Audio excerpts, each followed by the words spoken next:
David, from the conversation we had on the holiday special just before the break, I talked about whistle hands, and so he had a couple questions arising from that.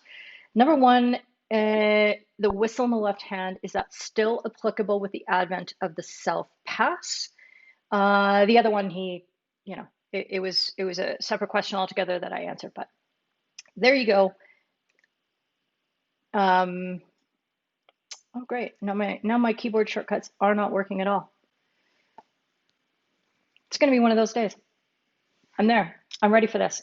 So, we're going to talk about that because you might recall on that holiday special, I talked about how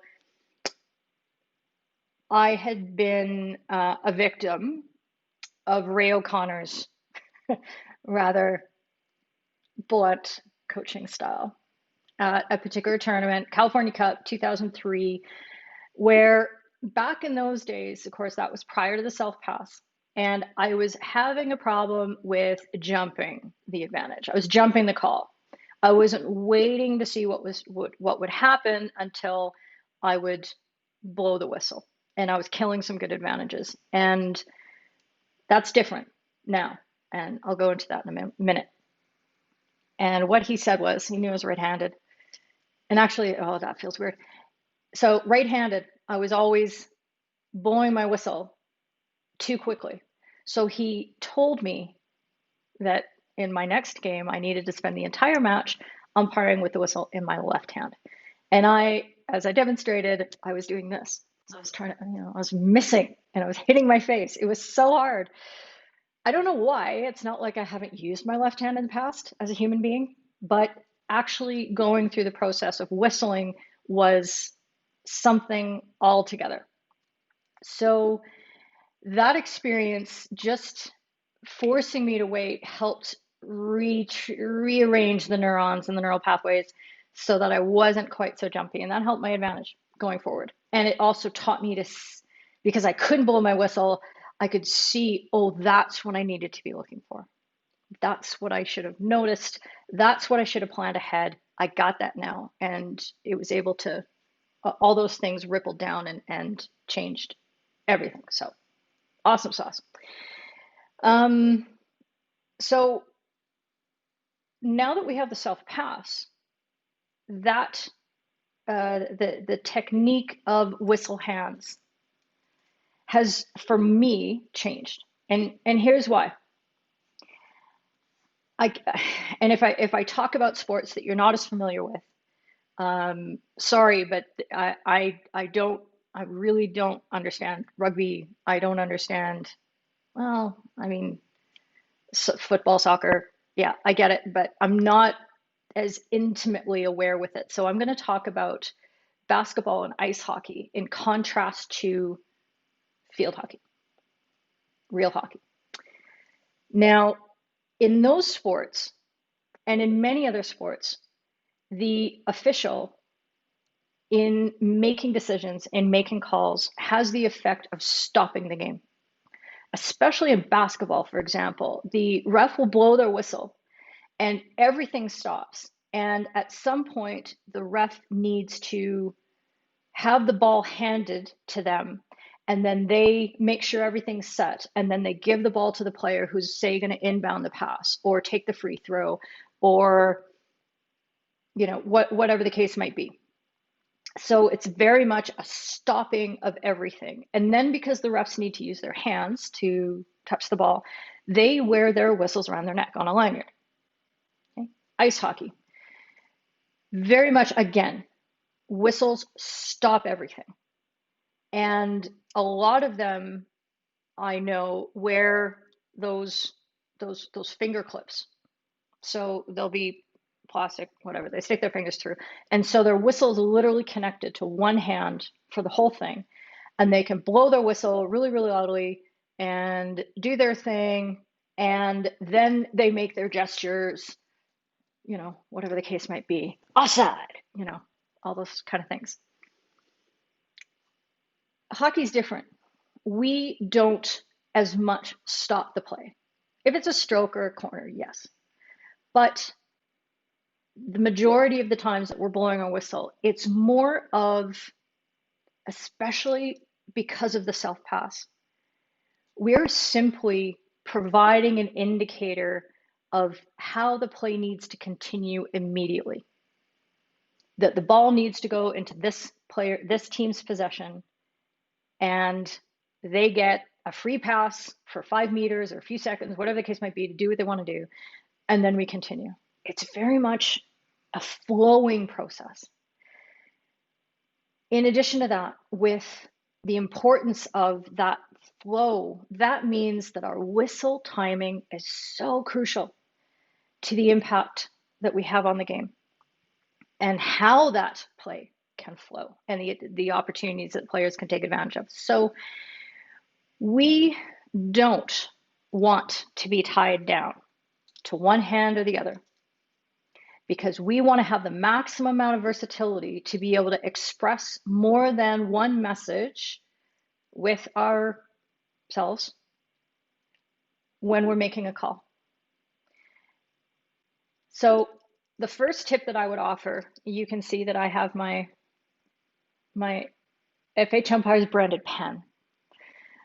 And this is something that I've been doing for probably 12 years. That is what I have connected to my whistle. It gives me something that is a hand width to hold on to, so I feel a little more secure with it. And dual purpose, I pop my pen off, I write on my hand, and then just pop it back in, off I go. And yes, I do sell cards that you can write on, and that, for example, I've got this. It's very popular. And I think this one, is this a halves or a quarters? Yep, this is a quarters. This is one of the new edition that's going to be on the store very soon. And that's because I know that's a really great solution for a lot of people. For me, that's one too many pieces to add to my process. I am way too clumsy for that.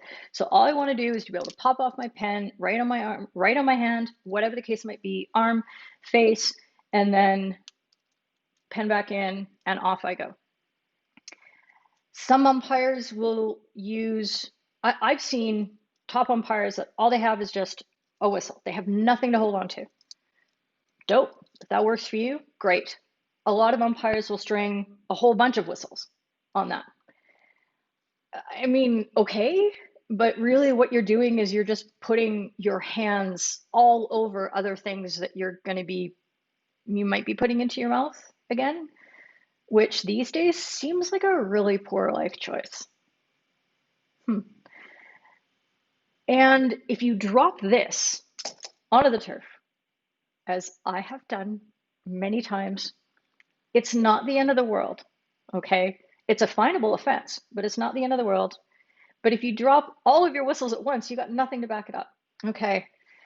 So basically, I was talking about how with the self-pass, the speed of your whistle is so crucial. Just as well. Yeah, I'll have a glass of Merlot later, as in 20 minutes. But being able to access your whistle much more quickly is crucial for the self-pass era, for safety when things are bouncing around inside your circle. And yes, okay, so I'm on that topic. Great, thanks guys. So the saying had been back in the day when I first started umpiring big time, was that putting the whistle in your mouth makes you look like a dummy with an adult with a pacifier in the mouth. A dummy, as you Brits call it. But I think that if you're doing that in the right situations, like when you're about to need to make a call and make a decision, and you're going to be less likely to use your voice in those circumstances, then nobody's looking at you. Nobody cares. They're all watching the ball and trying to figure out what's going to happen. It's just how attention span works. We look at the most interesting things. So if the ball is pinging around your circle, there isn't going to be a player there who looks up and looks at you and says, oh, that umpire has their whistle in their mouth. I'm not sure that's very professional. They're going to be busy like playing. So I really don't think that that's a valid, logical reason to not have your whistle in your mouth anymore. But it's at the right times. I will do it sometimes like in a corner in the pitch when there's like 7 players all contesting the ball inside the circle or somewhere else that is close. And there's many players, and I'm likely going to need to make a decision. Okay. Oh my God, Ian, don't tell me about insanity in Washington. You jerk. You're not allowed to speak of something that I'm worried about. Oh, there he goes. Adam, let's see. It goes against the ethos of taking a moment to consider. Yes, I get what you're saying, but this is what I talked about in a previous What Up Wednesday where I did a whole thing on advantage and how advantage is not about taking a moment to consider. It's not about waiting to see what's going to happen. It's about pre-planning what's very likely going to happen, and you make your decision at the moment that the foul occurs whether you are going to continue that play or you're going to call it dead. So you have already decided what options are available. That is advantage. It's not waiting and then bringing the ball back. Now, sometimes, yeah, you kind of mess it up. You think there was advantage, you were sorely mistaken, or a player, slips on a banana peel and lands on the turf, do what you like, and you need to bring it back. Okay, but that's not ideal umpiring. That isn't going to give you the timing that you need in order to really pick up the pace and open up the space in the game. Okay? So I hear what you're saying, and I refute it. Adam, you and I have had a lot of chats over the world times in Twitter and things like that. So I am glad that we can, have more of a visual debate here. This is pretty cool. Yeah, sorry, but I disagree with you. And what I would suggest to you, Adam, personally, and if any of you out there are listening to this and you're going, oh, I think Gilly's kind of got this wrong here, fine. You go out in a game and you try it. And then you come back to me and you tell me how wrong I am. Okay? Easy as that. I do that with everything. And I'm like, yeah, if you can prove me wrong, I'm ready. When I teach positioning to people who are very skeptical, I say, all right, I just want you to try it for one game. One game, come back to me, and then express to me all the things that went wrong and why you didn't like it and why the old system that you were doing was better, and I'll leave it alone. Nobody has ever come back and told me. So, yes, exactly. Umpiring is evolution, and this is the next step, Adam, and you're welcome to come and get on the evolution. Okay, so now that we've thoroughly hashed that out, I'll just talk about switching. Okay, you need to be comfortable in going from hand to hand because you may develop a style that helps you get better whistle timing depending on which direction the play is flowing. So one thing that I try to do in my matches is that I put my whistle hand in the opposite hand to where the play is going. So if it's going towards my circle and I'd be using my right hand to express advantage and things like that, I will have my whistle in my left hand because I want to be able to be showing an advantage or a potential call and then blow my whistle with my left hand and have my hand free for expression. There's nothing that smacks of, okay, I find it frustrating as a player when I see an umpire who blows their whistle with the same hand that they're going to, and they will not leave their whistle in their mouth. Again, this is a great time to leave your whistle in your mouth. When you make a call, and then out goes your hand. Okay? If that's the way you need to do it and pick it back out with your other hand, fine. But this, oh, it doesn't look clean, is what you want, because the pace of the game needs you to be faster. Okay? So that's something that I try to do. And it also helps me not over rely on one hand. So as the player's moving out of my circle and the team has it, then I'll switch whistle hands. So I'm ready to go this way. If I see something about to happen that I pretty much expect is going to be against the flow of the play and it's going to turn over the ball, then I'll switch back the whistle. Okay? It seems really complicated. It seems like a lot of steps, but I want you to be open to experimenting with it. And just like when you change anything with a technique in your game, don't do it when you're doing umpiring the grand final and you've been called up to umpire, a level above what you usually do. No. Okay, that's going to be frightening. You want to have your habits, well established so that you can stay calm and perform up to your expectations in that game. But when you're doing anything that's, hey, got this nailed, you're doing a test match, a scrimmage match at a practice for a team, something like that. Oh, I just saw a flicker, so I'm getting worried again. Then that's when you're going to want to give this a try. So swap those whistle hands and see how that impacts your timing and your expression of your signals. You don't want also to have your whistle in the hand in which with which you're signaling, because you want to express things with this. You've got all these magical digits, and you may be showing here. Let me move back a bit. Oh, that was loud. Okay, so you may be showing. This is hard. You may be showing just a regular foul. You might turn up your palm a little bit to be a little more empathetic. You might have a little bit of bend, not a Calgary bend, but Calgary umpires like to do this one. I didn't teach them that, they just do it. So you might want to have a little bit of bend that shows a little bit of softness, a little bit of empathy. And then you may want to, in situations where you want to express more energy, you want to straighten that arm, you straighten that hand, and then when you're really not happy, you get out the pointer. Get out the pointer. Okay? And you're like, oh, no. Angry eyes. Okay? It's, again, really small, really minor, but it really can make a difference.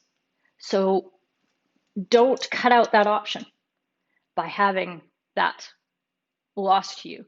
And again, your gestures, it's not just about what your gestures send out to other people, it's what your gestures send back to you in your own brain. It's that feedback mechanism that your body talks to your brain and says, oh, I'm pointing, I must be mad. Oh, I'm a little more relaxed, I must be happy. And it all works in synchronism. This to me feels not very confident. You're gripping the whistle and you flung your arm out to signal, so you're probably gripping it a little harder than you should. That feels like insecurity and tension to me. And I don't want that signal going back to my brain. No way. I want to feel relaxed. I want to feel confident. I want to feel, hey, see the difference?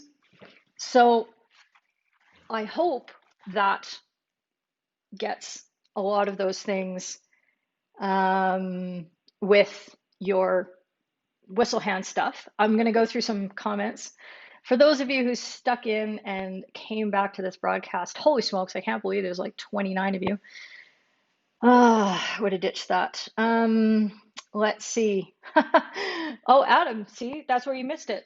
I don't use a whistle string because, okay, first of all, I use a pen for that, but I don't believe in whistle strings, especially not a lanyard. That's just how I roll. Yeah, exactly. So Simon was already guessing what I was going to talk about, so that's very good. Oh my God, you guys. My eyes are getting worse by the day. Gary, your children never had dummies other than the parents. Fair enough.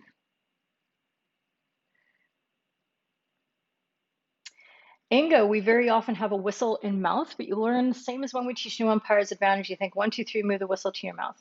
You need to develop this skill, I think. This technique. There you go. It was blocked on my screen. So yeah, there you go. Adam, look, I can't help it. You need to be right more often, and then we would not have this problem. I just have to give a special shout out. I know we did the greetings before, but Tony, so good to see you. Feliz Año Nuevo. A good long time past friend. Adam wants to know, please go over whistle strength, length, and hard blowing. Oh, I can't do this on video because I'm going to blow this out. Oh, okay. It said string.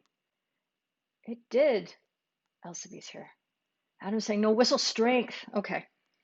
Where is my whistle strength? My whistle strength is right here in my diaphragm. AJ's on board. Hi, hun. And Simon is adding as well. Definitely don't have a whistle lanyard around your neck. It's there.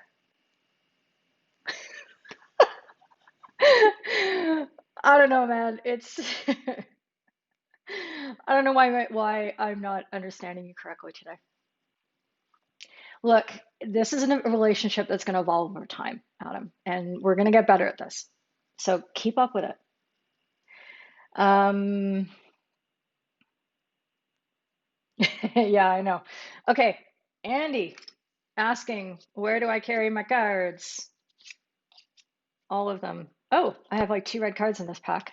That's because I use them so much. No, just kidding. So, I carry my cards in my so I have an FH umpire skirt. This was like the first piece of merch that I ever offered because I hated every skirt that had ever been made, offered on the market. I tried tennis skirts, I tried golf skirts, I tried like all kinds of jigs and hacks and like and sewing on my pockets and doing all kinds of stuff. And so I just got my own made with kukri. So there's a small pocket on my right asset, and that's where my cards go. I keep them in order so that my green card is facing out, and I always know that that's going to be the first. So if I get the outermost card, I know it's always going to be the green, but I always pull all cards out. Now, if I were a dude and I had the opportunity to have lots of pockets, then you'll know that a lot of umpires like to say put their green in one pocket, yellow on the other side, front pocket, and then put their red in their back pocket. And that's a great way to do it as well. If you like knowing always that the quick, out with the right, out with the left, and then you have lots of time when you need to show a red card. So there's no rush. And if you need to unzip that back pocket or unbutton it or whatever, it's all good. Because nobody's going anywhere when you've got a red card situation to deal with until you give the red card, and then they're going somewhere. They're going away on the field.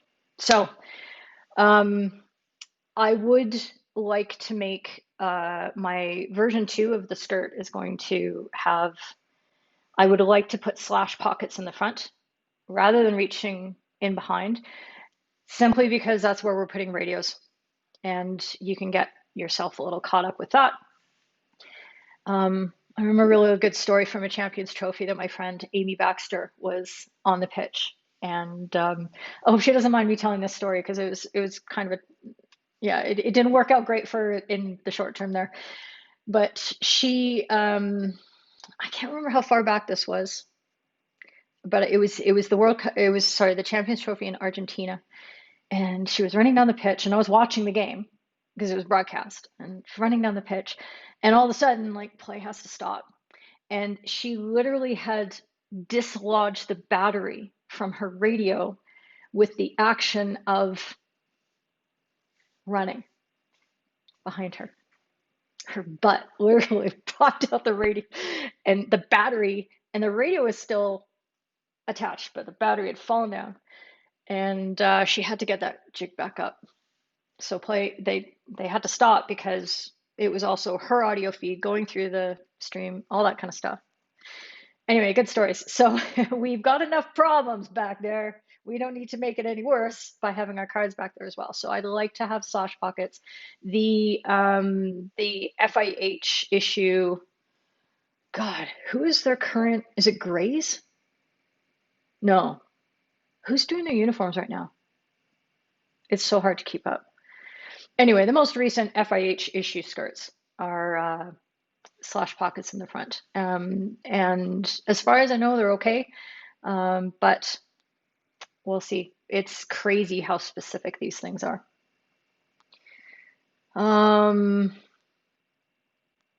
Adam, as always, cards are for poker players. No, cards are for good umpires. Angus, story from Holland, a colleague changed up cards from other colleagues' pockets before changing into match trousers. And we got a minute in. The colleague wasn't in the changing room yet. Yeah, you got to be really careful with what you do and your final checks and all that kind of stuff.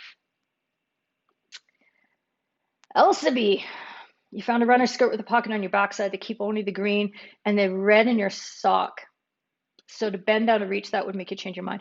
I can see that. I have to say, though, that I'm generally against cards in socks or pens in socks or cards and pens in socks, because bending down is a very weak, submissive physical gesture. And if you're in a position where you're giving a red card, that is the last moment that you want to look anything but the strongest, calmest, most confident version of yourself.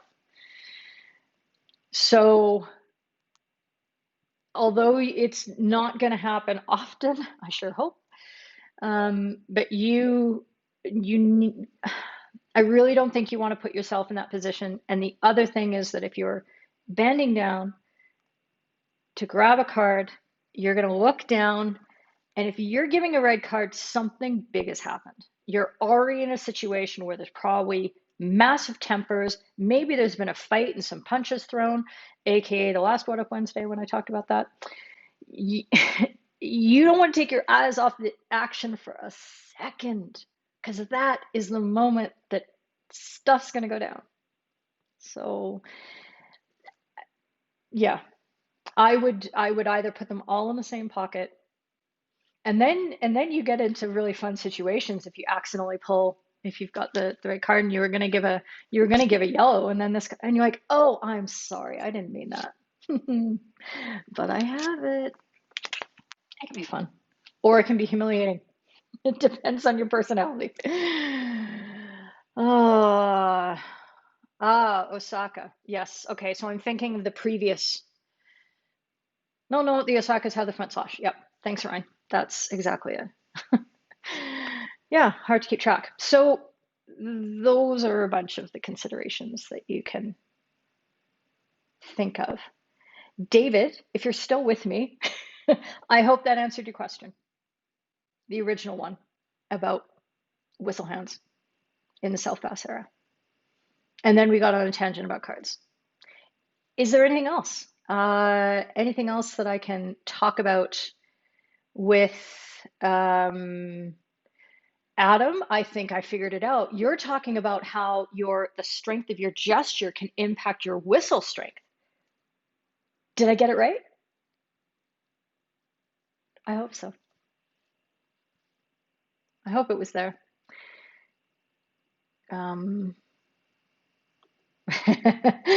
I like this technique. There's lots of umpires who do that. You've been known to ask the offender to pick a card but choose wisely. I got to tell a story about my friend Jamal Burgess, who was umpiring at a Cal Cup tournament. And I got to figure out where he's based now because I think he's in Canada, but way out on the East Coast. And he's Jamaican? Bajan? Oh, God. It's been a long time, Jamal. Sorry. Legendary story, though, is that Jamal goes to the captain's coin toss. And the two teams involved, let's say, maybe had established their reputation as potentially being problematic in previous games in the tournament. So he walks up at the coin toss and he pulls his cards out of his pocket.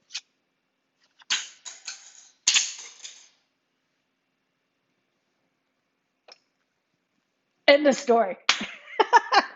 I love that. I just think that's amazing. Like, why wouldn't you want to do that? Okay, you don't have to shout at him. Of course it does. Ugh, your eyes, your everything. But one of the things people talk about whistle strength and tone and length and all those things all the time, but they don't talk about how straight your elbow should be very often. But that can send just as strong of a message. There you go. An example, I am telling you, sir, I did not like your challenge.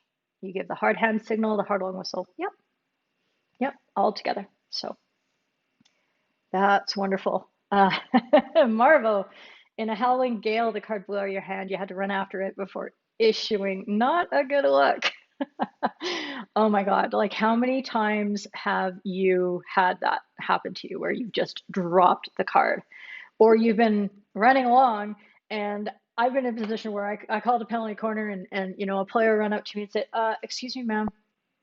Well, they won't call me ma'am. They'll be like, hey, Keely, jerk, here's your cards. You dropped them back there on the center line. Well, there you go. Oops. Fun times. Yep. There you go. No, Adam, I need you to stay around because you're the only YouTuber that's been commenting. So it's just nice to know that's working. Okay, I think we got through the topic eventually. I'm really sorry about the technical difficulties. I will be taking this up with eCam to find out what happened and whether they've issued a fix for this. They're very responsive. Sorry, and eCam is the software that I'm using. So yes, next week, I don't know what we're going to talk about. You're going to have to tell me. Send me your questions, your topics. I will throw things around the room. Whatever it takes to keep you engaged and interested and all that kind of stuff. Gary, you're very welcome. I gotta say, that is a gorgeous profile picture. I like the flag and the sunset and the U on the side. I really like that. Well done. Well played. Let's see. Simon popped over to YouTube. He's, my chief pedant at it again. I love it. That player was a fool. You take them and hide them. Yeah, that would be great. And then you have to do those things like you do the here, triangle for green. Ugh, that's not going. There you go. Simon, you're very welcome.